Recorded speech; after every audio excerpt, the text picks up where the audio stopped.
जिस तरह के राजनीतिक समीकरण थे, कहीं बीजेपी राष्ट्रवादी से या शिंदे गुट राष्ट्रवादी से लड़ता हुआ नजर आया। सवाल अब इसके आगे लाकर ये भी कि 21 तारीख को काउंटिंग होनी है, इसलिए भी ईवीएम रखी जानी है, वो भी एक लॉ एंड ऑर्डर का बड़ा इशू होगा। कभी से सुरक्षा की मांग लोग कर रहे हैं कल और बात। देखिए, पहली बात तो ये है कि ये कार्यकर्ताओं का चुनाव है, इसलिए हम तीनों पार्टियों ने यह तय किया कि जहां जहां कार्यकर्ता प्रबलता से चुनाव लड़ना चाहते हैं वहां कार्यकर्ताओं को लड़ने दिया जाना चाहिए, क्योंकि ये बिल्कुल हमारी आखिरी इकाई है शहरों में। और कार्यकर्ता हमेशा कहता है कि भाई आप लोगों के लिए हम मेहनत करते हैं, हमारे लिए आप कब करोगे। इसलिए हमने तय किया कि कार्यकर्ताओं को लड़ने दीजिए। हम तीनों नेता अपने कार्यकर्ताओं के लिए प्रचार में भी गए। मैं मुख्यमंत्री हूँ, लेकिन मैं 10,000 वोट वाले शहर में भी गया, क्योंकि वहाँ कार्यकर्ता लड़ रहा था और इस माध्यम से लोगों तक हमारी बात पहुँचती है।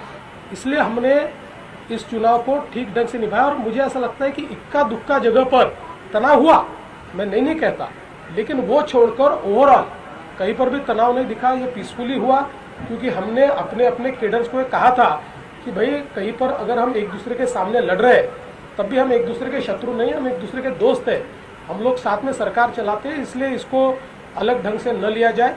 तो मुझे लगता है कि इस मामले में कोई किसी के मन में शंका नहीं है। और मैं आज भी कहता हूं कि आप देखिएगा, हम तीनों पार्टियां मिलाकर 75% जो नगर पालिकाएं हैं उस पर हमारा कब्जा होगा, या हम लोग उसको जीतेंगे तीनों पार्टियां मिलाकर। और अब ये तो ठीक है कि 21 तारीख का मतदान, अब उसके ऊपर तो मैंने उसके ऊपर मेरा भाष्य किया है कि बहुत ही गलत निर्णय है। लेकिन अब चूंकि न्यायालय का निर्णय और इलेक्शन कमीशन का जो निर्णय होता है, दोनों को स्वायत्तता है, तो उस पर हम ज़्यादा क्रिटिसाइज नहीं कर सकते। लेकिन मुझे पूछेंगे तो मुझे चुनाव डेफर करने का भी और जो काउंटिंग है उसको डेफर करने का है, दोनों निर्णय मुझे ठीक नहीं लगे हैं, तो उस पर मेरा रिजर्वेशन है ही। लेकिन मुझे लगता है पुलिस के ऊपर ये जिम्मेदारी है, क्योंकि ये आज ही मैं आपको बोल देता हूँ कि जैसे ये लोग हारेंगे 21 को काउंटिंग के बाद, जैसे हारेंगे वैसे ये लोग बताएंगे कि सरकारी पार्टी ने षड्यंत्र करके काउंटिंग को आगे बढ़ाकर ईवीएम कैसे बदल दिए। ये रेथोरिक आने वाला है, ये एक प्रकार से उनका डायलॉग तय है।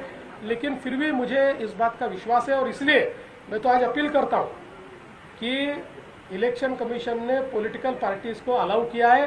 सारी जो अपोजिशन की पॉलिटिकल पार्टियां हैं अपने 2-2 प्रतिनिधि ये जहां ईवीएम रखे हैं उसके बाहर खड़ा करे, 24 घंटा पहरा दे, हारने के बाद इसके ऊपर टिप्पणी न करे। देश विदेशातील प्रत्येक घडामोडींचे लाईव्ह अपडेट मिळवण्यासाठी आता साम टीव्हीच्या सर्व सोशल मीडिया प्लॅटफॉर्मला लाईक, फॉलो आणि सबस्क्राईब करा। तसंच सर्व नोटिफिकेशनसाठी बेल आयकॉन प्रेस करायला विसरू नका।